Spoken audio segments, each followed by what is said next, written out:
Chapter 7, Freeland McBean. I got a D- on my essay on To Kill a Mockingbird. It didn't bother me. At least I didn't flunk, which wasn't bad considering I didn't read the book. How was I supposed to know Harper Lee wasn't one of the Duck Dynasty guys? I got 12 out of 67 on my math test, and I did flunk. It didn't bother me. Actually, I was amazed I got that many right.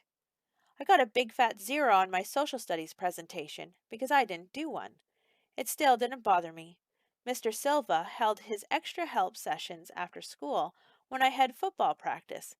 First string McBean. Didn't miss football for anything. Then Coach called me into his office, and that did bother me, because it wasn't to tell me about the highlight film catch I made last week against Edison. One-handed, tiptoeing on the sideline, just in bounds. It was to tell me I was off the team. String, he said. Everybody called me String. You're off the team. It was like being blindsided by a linebacker. If there'd been a linebacker in our conference good enough to take down the String. But, Coach, why? Academic ineligibility, he said sadly. Academic. String, you haven't got the grades to stay on the team. Actually, you haven't got the grades to walk upright. What do grades have to do with football? You know, on our jerseys, where it says Sycamore Middle School? Well, the school part is about grades. You don't pass, you don't play. I was in agony. Yeah, I know that, but nothing, Coach told me flatly. You're off the team until you start getting better in class. You can't do that to the String, I protested. It'll ruin my life. Or even worse, we'll lose. I don't make the rules, kid. Improve your grades, and we'll take you back. Improve my grades? Just like that? Ah, how's that ever going to happen? I might be able to work with you on that, Freeland, came another voice. For the first time, I saw there was somebody else in the room. Coach always said, when I'm talking, your eyes and ears are on me. That was probably why I never saw Mr. Fanshawe, the guidance guy, sitting in a chair in the corner of the office. How could I ever forget him? He was the only person in the whole school who didn't call me String. Maybe that was a guidance thing. They didn't do nicknames. I was a drowning man thrashing for a life preserver. Mr. Fanshawe, help me out here. I'm not a student. I'm a football player. The thing is, Freeland, you have to be both. Here it comes, I thought. The lecture on studying and working hard and becoming a well-rounded student athlete. The only rounded thing about me was my helmet. What Fanshawe and even Coach didn't understand was this. I didn't have bad work habits. I had no work habits, or at least none that didn't involve catching, blocking, or running a tight pattern. If Fanshawe thought I was a dumb guy with Alvin Einstein trapped somewhere inside, then he was the dumb one. Another thing Coach always said in football and in life, the only important thing was results. It didn't matter what you said you could do or what you had the potential to do, just what you did. So I was completely honest. Mr. Fanshawe, I can't get good grades. I couldn't get them in kindergarten, and I can't get them now. I'm just not smart enough. Coach got mad. I don't want to hear that kind of talk. You can learn a playbook. You can read a defensive scheme. You're smart enough when it suits you. Fanshawe made his pitch. You only have to raise your grades a little bit. Nobody's asking for straight A's. That is, if you top it off with some really impressive extra credit. I didn't know what that meant, but it sounded like hope. Extra credit? His smile reminded me of the guy who'd sold Dad our last car. Have you ever heard of the Positive Action Group?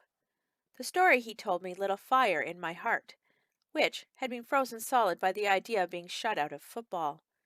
There was this club, the PAG.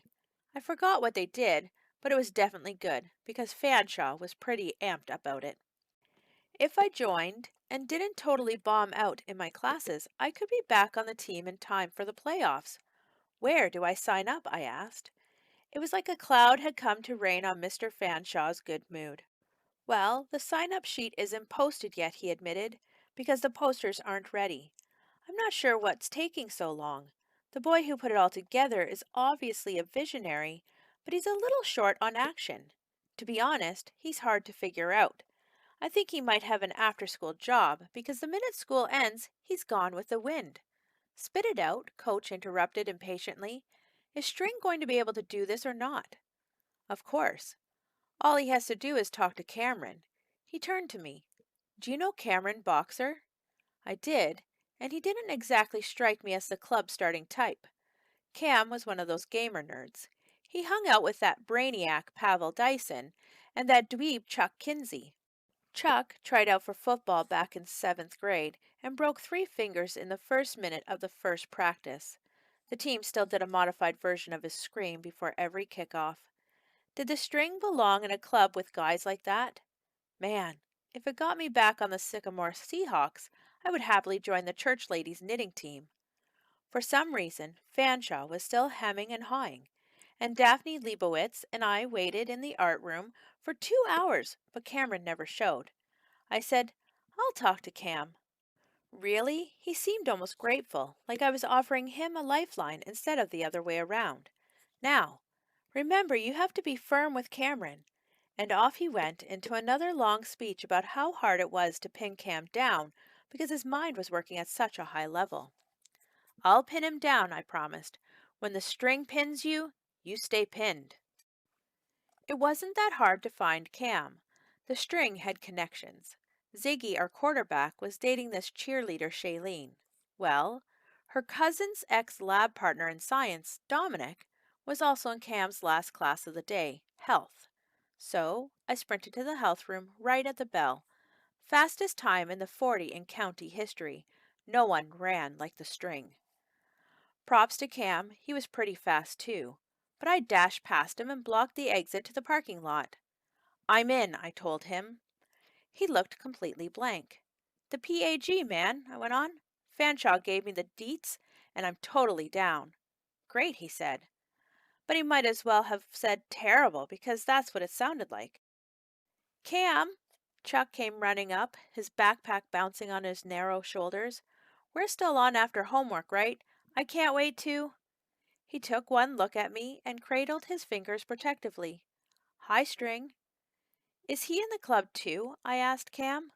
What club? Chuck blurted. Wait. Oh, that club. The thing is, String, Cam was working really hard to choose the right words.